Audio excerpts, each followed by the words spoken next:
Hello guys, আসসালামু আলাইকুম। এই যে দেখতে পাচ্ছেন আমার বড় ভাসুরের বড় ছেলের নাতি রিয়ান। সে ড্রয়িং করছে আর আপনাদের ভাইয়া সে তার বড় ভাইয়ের সাথে ড্রয়িং রুমে আড্ডা দিচ্ছে। এই ভিডিওটা অবশ্য রমজানের আগে ধারণ করা ছিল। তো আমি আর আপনাদের ভাইয়া সন্ধ্যার পরে এসেছিলাম। রিয়ান ছবি আঁকতেছে। এই যে মৌমাছির শরীরটা আলাদা আলাদা কেন, একসাথে হবে। এই গোলগুলো একটার সাথে একটা মিলানো হবে, আলাদা হবে না।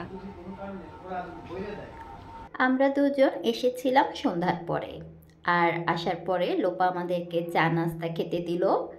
আর ওই যে দেখেন আপনাদের ভাইয়ার সাথে বসে আছে রুফাইদা টুনটুনি পাখি। সে আবার আপনাদের ভাইয়াকে ডাকে সোনা দাদা আর আমাকে ডাকে সোনা দিদু। তো আমাদের সোনা দিদুটা বসে বসে চিপস খাচ্ছে আর খাওয়ার মাঝে মাঝে আমাকে অনেকগুলো কবিতা শুনিয়েছে।